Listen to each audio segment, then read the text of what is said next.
Tervetuloa uuden videon pariin. Mun nimi on Lari Heinonen ja kanava, jota seuraat, on Mihin sitä säästäisi. Tänään on tarkoitus keskustella Bitcoinista ja muutenkin vähän virtuaalivaluuttojen seuraavasta suunnasta.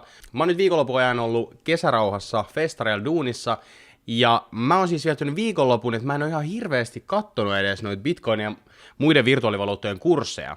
Ja pitäisi ehkä useamminkin viettää tämmöisiä viikonloppuja, koska nyt just sitten tämän viikonlopun aikana, kun mä en oo katsonut niitä kursseja, niin nyt ollaan sitten lähdetty kunnolla nousuun, ja tässä kuvaushetkellä ollaan pikkasen alle 46 000 dollarissa. Mutta ennen kuin lähdetään keskustelemaan lisää aiheesta, niin täytyy kiittää videon sponsoria, eli tämä video on tehty yhteistyössä PrimeXBT-palvelun kanssa.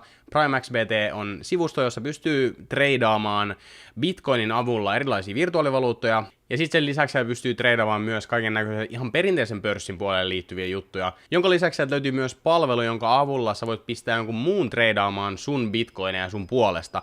Siitä mä oon tehnyt video, jos kiinnostaa kurkata se, niin mä linkkaan sen tohon. Ja jos kiinnostaa lähteä tutkimaan PrimeXBTn palvelua, niin mä linkkaan niiden palvelun tonne alle. Mut sit lähdetään puhumaan itse aiheesta.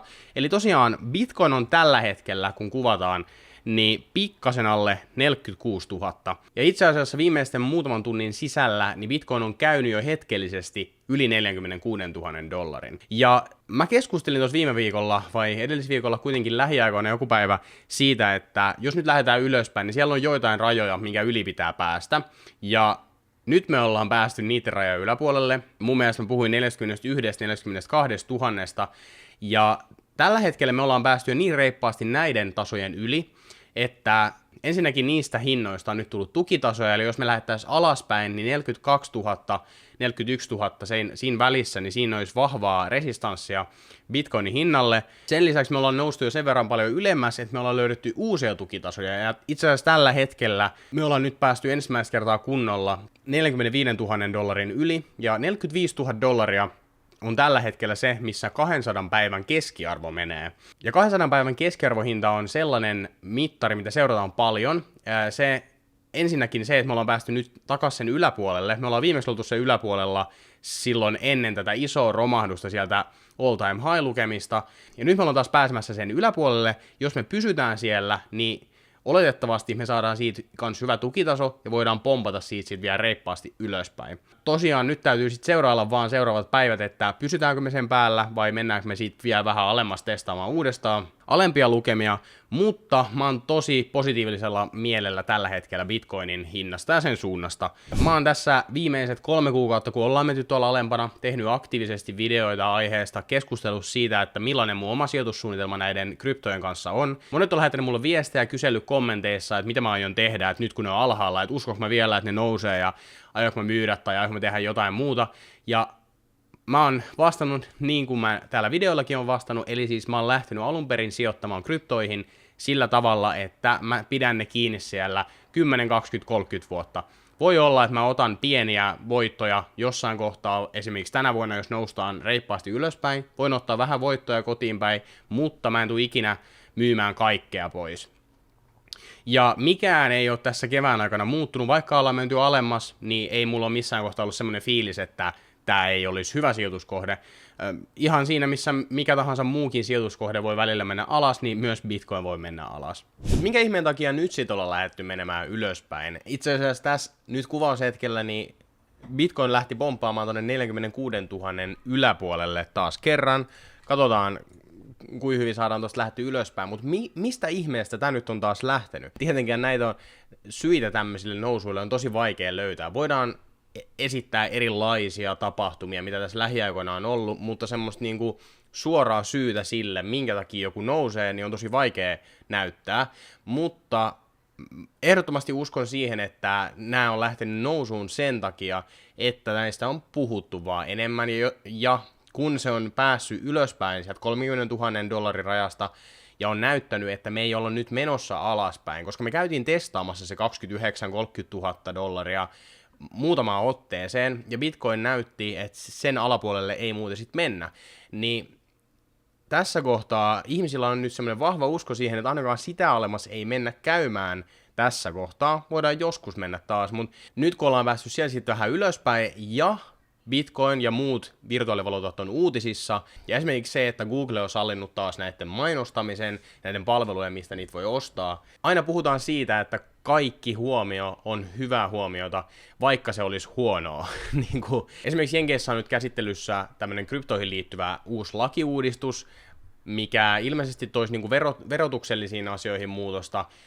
Tässä on vähän kiikunkaa kuin se, että onko siellä niin kuin hyviä vai huonoja asioita ja millainen on se lopputulos, se jää nähtäväksi. Mutta tämä on taas yksi asia, mikä on nostanut Bitcoinia ja muita virtuaalivaluuttoja esiin. Sitten kolmas asia, mikä on nostanut näitä esiin, on se, että Ethereumilla tuli uusi päivitys. Eli siis tämä EIP 1559 päivitys, mistä mä oon täällä kanavallakin puhunut paljon. Ja sitten sen lisäksi nyt viikonlopun aikana tosi moni ihminen tai taho, ketkä on lähtenyt shorttaamaan Bitcoinia tai Ethereumia tai mitä muuta ikinä, niin on joutunut polttamaan näppinsä siinä puuhassa. Eli siis shortteja on mennyt pois tosi paljon, siis satojen miljoonien dollarien edestä. Ja sitten kun nämä kaikki asiat yhdistää, niin huomaa, että Bitcoinista ja Ethereumista ja näistä muista virtuaalivaluutoista on puhuttu tosi paljon lähiaikoina, ne on ollut tosi paljon esillä, niin tietenkin tämä tuo sitten huomiota sinne niitä valuuttoihin, ja sitten kun siellä nähdään, että vitsi, sehän menee muuten ylöspäin, niin sitten sinne taas ne ihmiset, jotka on esimerkiksi myynyt siellä alhaalla, missä me ollaan oltu 3 kuukautta, ja mä toivon, että teistä kauhean moni ei ole lähtenyt myymään ainakaan tappiolla omia bitcoineja tai ethereumia tai mitä ikinä siinä aikana, kun me ollaan mörnitty siellä 30 000 dollarin paikkeilla. Mutta mä tiedän, että siellä on paljon porukkaa maailmalla, jotka on tehnyt niin, että ne on lähtenyt myymään siinä, koska ne on mennyt niihin kaikkiin otsikoihin, että nyt tää romahtaa lopullisesti ja ei nouse enää ikinä. Ja nyt sitten taas siellä on se sama porukka, jotka on lähtenyt sitten taas ostamaan uudestaan, kun ne katsoo, että oi vitsi, nyt se nousee ja FOMottaa mukaan sinne ja on aika monta euroa tappiolla tai dollaria tappiolla sen takia, että ei ole vaan pitänyt kiinni ja ei ole alun perinkään tutkinut sitä sijoituskohdetta niin tarkkaan kuin olisi pitänyt, eikä ole luonut itselleen selväksi sitä, että minkä takia on sijoittanut siihen.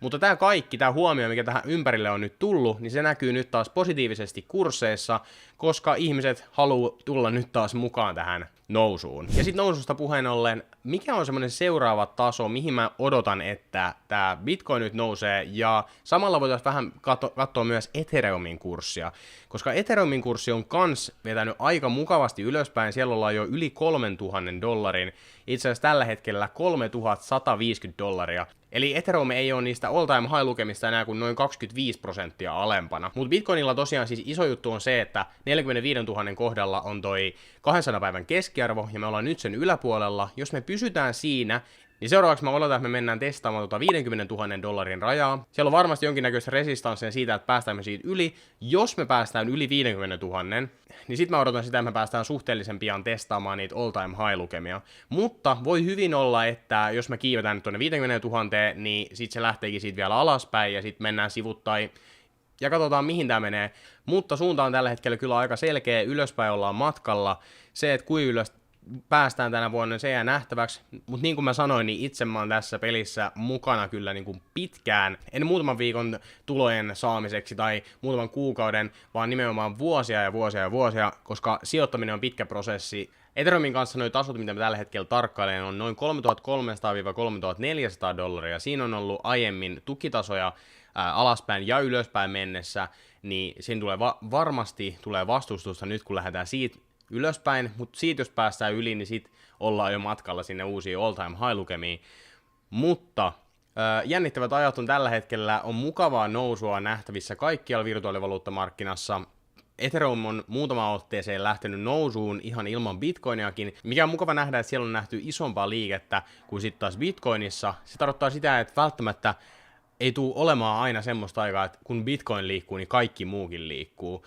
Mutta innolla seuraan, että mitä seuraavaksi tapahtuu. Katsotaan, saadaanko pidettyä toi 45 000 dollarin raja Bitcoinilla ja lähdetäänkö siitä sitten ylöspäin. Jos kiinnostaa aloittaa sijoittaminen virtuaalivaluuttoihin, niin mä linkkaan palvelut, joita mä itse käytän, niin tonne descriptioniin. Jos kiinnostaa tutkia tuota PrimeXBTn palvelua, niin mä linkkaan senkin tuohon alas. Ja jos kiinnostaa lukea Bitcoinista lisää, niin Consensus Networkilta löytyy todella monta erilaista kirjaa suomennettuna Bitcoinista, ja mä linkkaan tonne alas linkin heidän sivuilleen, ja koodilla MSS saat 10% pois siitä tilauksesta. Eli ehdottomasti, jos kiinnostaa lukea Bitcoinista, niin kannattaa käydä kurkkaamassa Consensus Networkin sivua ja napata siitä sitten vielä alennus itsellesi, jos lähdet sieltä tilaamaan.